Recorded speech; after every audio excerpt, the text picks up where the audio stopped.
Pendidikan Agama Kristen dan Budi Pekerti, pertemuan keempat SMP kelas 7 bersama Bu Teni. Allah menyelamatkan melalui Yesus Kristus. Shalom semua. Sebelum kita belajar, mari kita menyanyikan sebuah pujian dengan judul Hanya Kau Yesus.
Mari kita berdoa. Tuhan yang rahmani, penebus dosa manusia, kami datang di hadirat-Mu menyerahkan hidup kami hari ini.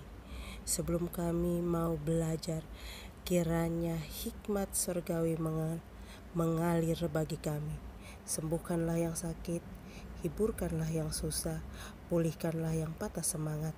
Ini doa dan pengharapan kami hanya di dalam nama Tuhan Yesus Kristus. Amin. Oke anak-anak, hari ini kita akan belajar tentang karya keselamatan oleh Yesus Kristus. Menurut Kamus Besar Bahasa Indonesia, karya artinya hasil dari pekerjaan. Selamat artinya terhindar dari bahaya, malapetaka, bencana. Atau selamat bisa berarti tidak mendapat gangguan. Keselamatan sama dengan perihal atau tentang selamat, sejahtera, kebahagiaan. Jadi, keselamatan berarti keadaan yang penuh dengan kesejahteraan dan kebahagiaan. Karya keselamatan oleh Yesus Kristus artinya Allah menyelamatkan manusia melalui Yesus Kristus. Kita harus tahu dulu kenapa Allah melakukan itu.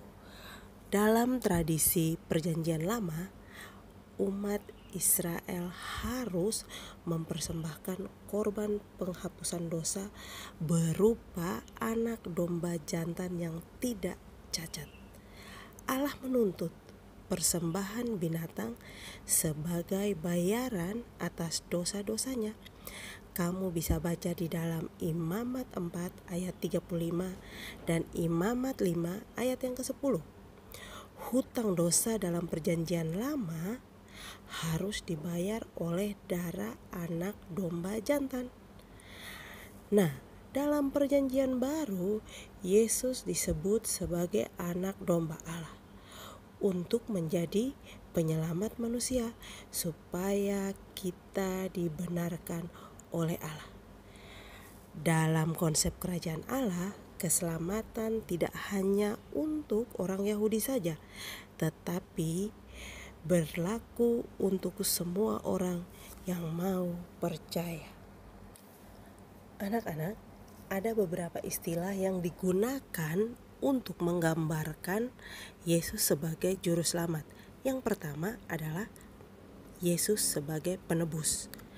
Seorang yang membuat penebusan atau bersedia untuk menjadi penebus, dan adanya tebusan yang harus dibayar untuk itu. Nah, apakah benar Yesus adalah penebus? Silahkan dibaca pada Titus pasal yang kedua ayat 14, Matius 20 ayat 28, Ibrani 9 ayat 11 sampai 12, Efesus 1 ayat 7, Kolose 1 ayat 14. Seharusnya manusia yang dihukum, tetapi Yesus telah mati menjadikan dirinya sebagai korban penghapus dosa manusia. Istilah yang kedua yang digunakan untuk menggambarkan Yesus sebagai juru selamat adalah anak domba Allah.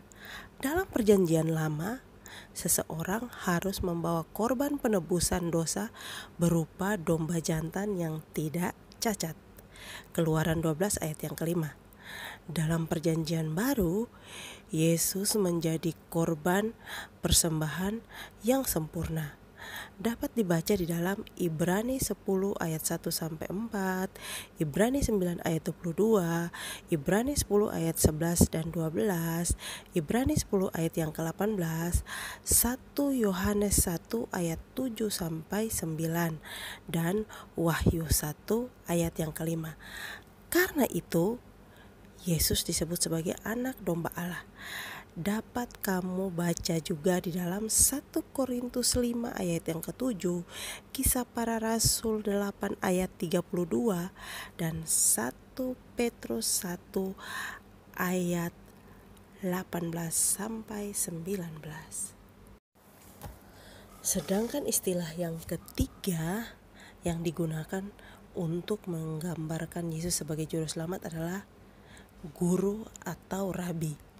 Dalam 4 Injil pertama pada perjanjian baru menceritakan mengenai Yesus mengajar murid-muridnya atau orang-orang banyak yang mengikut dia di segala tempat dan segala situasi, juga sebagai bahan mengajar.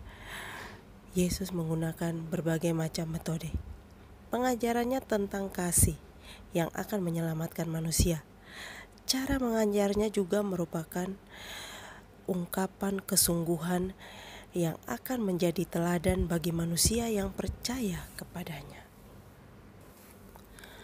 Maka karya keselamatan oleh Yesus Kristus memiliki pengertian sebagai segala bentuk ucapan, tindakan, dan karya yang dilakukan oleh Yesus Kristus guna membawa seluruh umat manusia untuk dapat hidup dalam kesejahteraan dan kebahagiaan. Yang menjadi pertanyaan bagi kamu adalah 1. Apakah seluruh manusia bisa mendapat kesejahteraan dan kebahagiaan? 2. Bagaimana cara memperoleh kesejahteraan dan kebahagiaan? 3. Apakah manusia yang tidak mau sejahtera dan damai? Adakah manusia yang tidak mau sejahtera dan damai? 4. Apakah menurut kamu ciri-ciri manusia yang tidak sejahtera dan tidak damai? 5. Berdasarkan ciri-ciri itu, apakah kamu sudah mengalami kesejahteraan dan kebahagiaan? 6. Kalau kamu sudah mengalami, apakah yang menjadi dasar kamu sudah bahagia dan sejahtera? 7. Kalau kamu belum mengalaminya, mengapa belum mengalami hal bahagia dan sejahtera itu? Silahkan dijawab, ditulis di buku, kemudian difoto dan dikirim ke kolom tugas yang ada di Google Classroom. Semua yang Tuhan Yesus lakukan di dalam dunia selama masa hidupnya dalam pelayanannya merupakan karya Yesus selama berada di dalam dunia untuk membuat manusia mengerti akan rencana Dia datang ke dalam dunia. Ada beberapa hal yang lebih nampak dan lebih nyata, seperti dengan cara pengajaran, khotbah, dan perumpamaan.